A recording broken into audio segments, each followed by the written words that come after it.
Hello everyone, I'm Zethrix. And I'm Savazar. And we played Dinkum for 100 days, and here's what happened. And on day 36, we were lucky enough to have Rain visiting us. Hopefully she likes my mustache. You know, it's really cool looking at these videos now, and ahead of time I already have future episodes done, and it's just incredible the amount of progress we've made. I went over to Rain and she decided to finally move to the island. This was going to be good for the future of Savvyland. I purchased a few seeds and I made an iron hoe. I went over to Fletch to buy the deed for the plant shop. It was a whopping 200,000 dink. Chump change. I put it right in front of the farm and next to John's shop. I turned in all the materials to get the building started.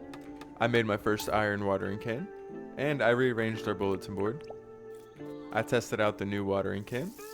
I thought it was pretty great. And I even tested out the water tanks.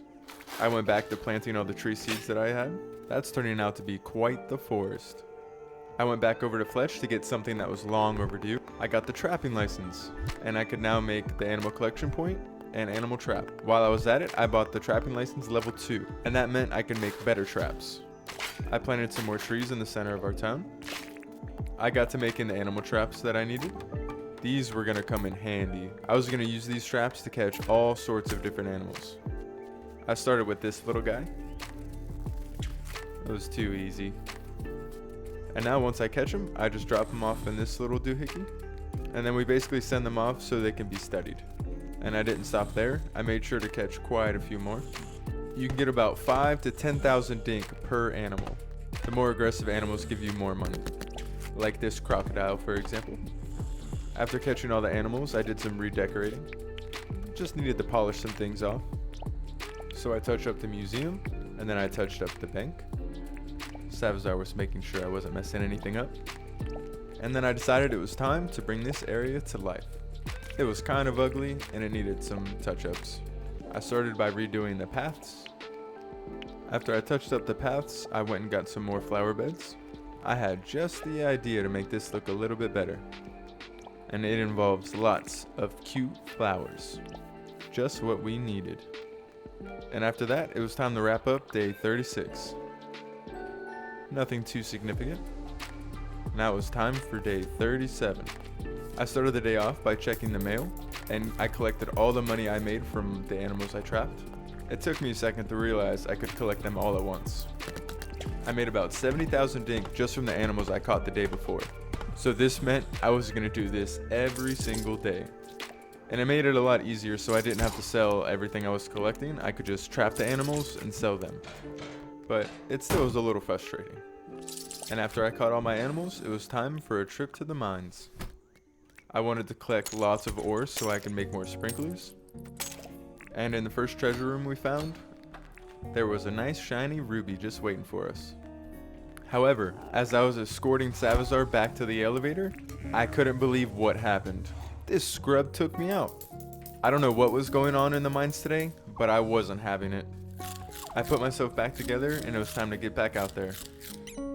I found another treasure room. This one also had another ruby inside of it. So now with all our shiny goodies, we went back home. I put these right in front of John's shop so I could sell them the next day. And then I smelted more ores before it was time to go to bed. Day 37 was a quick one. I just spent most of the day trapping my animals and mining. And on day 38, Clover was visiting. But I started the day by smelting all the ores from the day before. I made sure to check the mail so I can collect all my monies. This was really helping me get rich. This was just going to motivate me to catch more and more animals. However, the only animal I could not catch were these kangaroos. They were elusive. And before I knew it, Savazar had a nice gift for me from Clover. I literally look like I belong in the mob now. If you watch The Godfather, I'm probably in the background somewhere. And I was finally able to catch this kangaroo by pure luck. This will go down in history as the only kangaroo I've ever caught. I went back to John to sell the rubies. We got almost 70,000 dink for the first one and a whopping 84,000 for the second one. I let Savazar have the third one. And we stopped and did a little photo shoot with my new hat. Say cheese! Just kidding, I sold the third ruby as well. And now I made a lot more sprinklers for my farm. I had big plans for our farm, And I also just noticed that the plant shop finished. It looks good. I knew it wasn't going to be long before I was buying all of these seeds. And Savazar really wished she could buy all the cute plants. I made even more animal traps. And then I spent the night metal detecting. I felt like it didn't matter how much I was metal detecting, it was not enough. Why do these animals always get in the way? They're probably mad I've caught all their brothers and sisters. I don't blame them. And before I knew it, I got a golden nugget. I think that's what they're called. That is a nice nugget. But before I knew it, somebody was running off with it. I was not having it. I was going to take her out if I had to. But I did let her bring it all the way back home. And it was time to wrap up day 38. And not counting the animals, we made 191,000 dink. And welcome to day 39. Money! This is what we're here for, right? We admired our little sprinklers. There's something relaxing about them. Savazar was wondering why her plants weren't growing. I think she thought these were the seeds. Poor thing. It's okay, I helped her out. I sold my golden nugget for a pretty 43,000 dink. I bought a mining pass, and I caught more animals. And I just want you to take a second and look around and really admire our town. The trees finally finished growing, and I thought it made a huge difference. Just give it a few more days and this place was gonna be looking insane.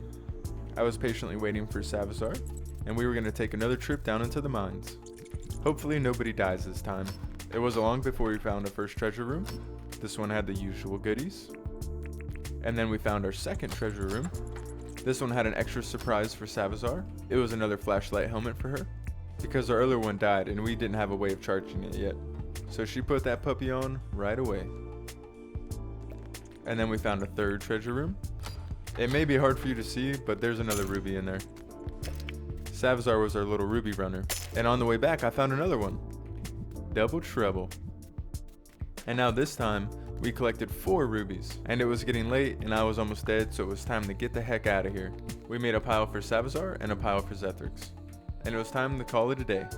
Day 39 was the usual animal catching and mine run. And on day 40, Erwin was visiting again. I was doing my best to try to convince Erwin to move to town. We made sure to buy everything Erwin had in stock. And it was my turn to name a chick. And I went with good old-fashioned Jeff. And now I made sure to carefully bring over Jeff to the farm. I was gonna make sure we didn't make the same mistake as last time. And now we have Jeff and Charlie. I grabbed the paint we've been looting from the mines, and I gave our chests some new life. I was trying to color code them at first, but I'll probably come back later and reorganize everything. Why am I so obsessed with being organized? I finished a quest for Erwin. I was hoping it would be enough to convince him to move in, but it wasn't. I made sure to collect all my money, and I wanted to take a look at our wattle farm. It was looking nice. I didn't want to collect everything yet though. However, I did start collecting all of our trees. There are so many fruit trees, but I think we need more. I made sure to deposit all my money into the bank. Can you believe that somehow we have almost 800,000 dink? I wish I knew about trapping these animals way sooner. And nothing had been going on for a while, so I went over to visit Fletch. And before I knew it, we were getting the golden jackaroo statue. And this meant we could finally upgrade our town hall. It was photo shoot time again, with our new statue, and this little doggo that I caught. I took a second to admire our miniature forest, before I made another coop for Jeff, and I made a couple extra ones for their future brothers and sisters. And I told you we needed more fruit trees, so Savazar helped me plant a lot more. We just needed to make everything bigger and better. We worked all the way into the night for this one. And trust me, in the next few episodes, this is gonna get even bigger. And I couldn't be more proud. And that wraps up the end of day 40. I really felt like progress was finally ramping up. I couldn't be more excited for the future of our town. Thank you everyone so much for watching, and please don't forget to like and subscribe.